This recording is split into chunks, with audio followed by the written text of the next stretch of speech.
अस्सलाम वालेकुम।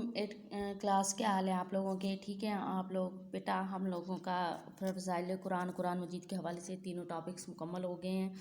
हमने अपने अगले सेशन का आगाज़ करना है, जिसमें मैंने सबसे पहले आपके लिए हदीस ली है। हदीस में बेटा हदीस नंबर 3 है आपकी, खैरुकुम मन तअल्लमल कुरान व अल्लमहू। ये है बेटा आपकी हदीस कि तुम में से बेहतरीन शख्स वो है जिसने कुरान सीखा और दूसरों को सिखाया। इस हदीस के आपके सामने दो हिस्से हैं। नबी करीम सल्लल्लाहु अलैहि वसल्लम का फरमान मुबारक है कि तुम में से बेहतर वो है। दोनों अशख़ास को बेहतरीन करार दिया गया है, एक वो जिसने कुरान सीखा और एक वो जिसने दूसरों को सिखाया। दोनों के लिए जो है मकाम व मर्तबा है। जब नबी करीम सल्लल्लाहु अलैहि वसल्लम की ज़बान मुबारक से ये लफ्ज़ निकल आए हैं कि वो तुम में से बेहतर है, कि आम इंसानों में से सबसे बेहतरीन जो है वो शख्स वो है जिसने एक तो कुरान ख़ुद सीखा है। सबसे पहले तो उसने अपने लिए मेहनत की है, उसने अपने लिए जो है वो अपना वक्त सर्व किया है, उसने अपने लिए इस मुबारक किताब को समझने के लिए उसने अपने आप को मुशक्क़त में डाला है, उसने ख़ुद इस कुरान को सीखा है।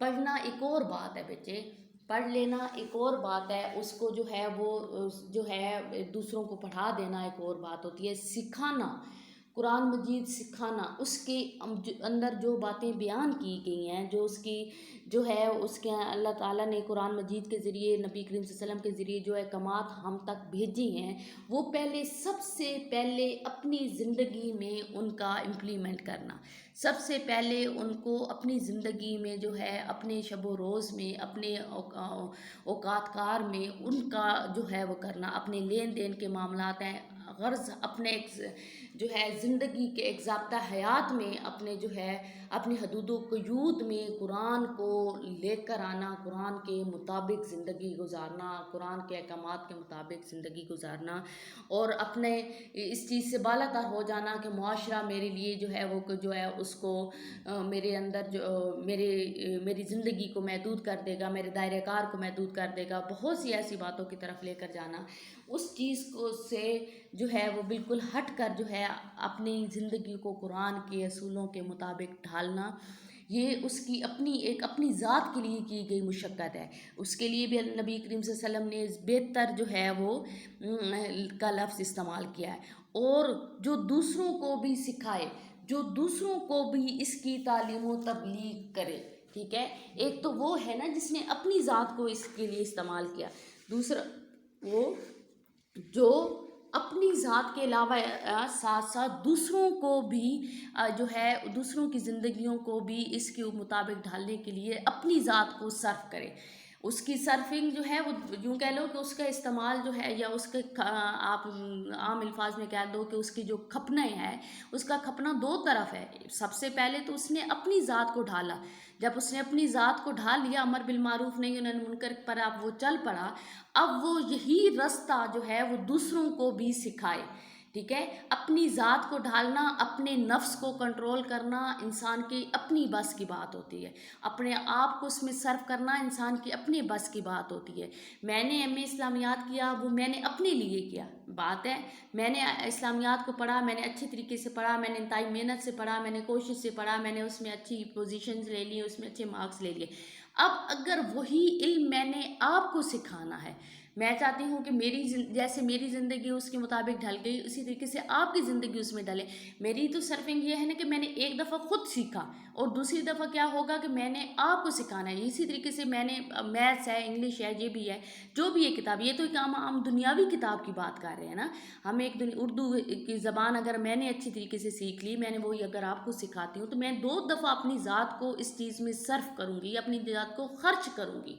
ठीक है, खुद के अपने लिए काम करना इंसान के बस की बात होती है, वो इंसान के अपने इख्तियार में होता है, लेकिन किसी दूसरे को इसी रास्ते पे लेके जाना वो इसलिए मुश्किल होता है कि सबसे पहले आपने अमली नमूना बनना होता है, आपने अपने अमल से परख कर दिखाना होता है कि आपने ये काम कैसे करना है।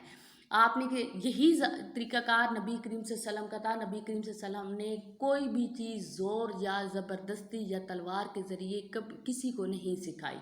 آپ صلی اللہ علیہ وسلم نے ہر چیز اپنے عمل کے ذریعے سکھائی. آپ کا وجود چلتا پھرتا قرآن تھا، اور آپ کی ہر ایک عمل جو تھا وہ قرآن کے، یوں کہہ لو کہ قرآن کے حکم کے مطابق تھا. تو آپ نے کسی صحابہ کرام کے اوپر زور زبردستی سے نہیں کہا کہ آپ آ کر نماز پڑھو، نہیں کہا کہ آپ روزہ رکھو، نہیں کہا کہ آپ زکوٰۃ دو.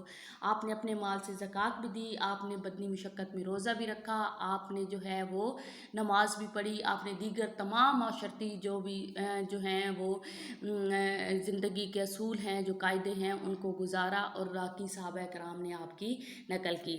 قرآن حکیم کلام الہی ہے جس کا موضوع انسان ہے. یہ کتاب محض نماز اور روزے کی تعلیمات پر مشتمل نہیں ہے، بلکہ انسانی زندگی کے تمام پہلوؤں، خواہ وہ دنیاوی ہوں یا اخروی، معاشی ہوں یا معاشرتی، سیاسی ہوں یا سائنسی، سب کے بارے میں تا ابد تک رہنمائی رکھتی ہے. قیامت تک کی جو رہنمائی ہے وہ اسی کتاب کے اندر موجود ہے.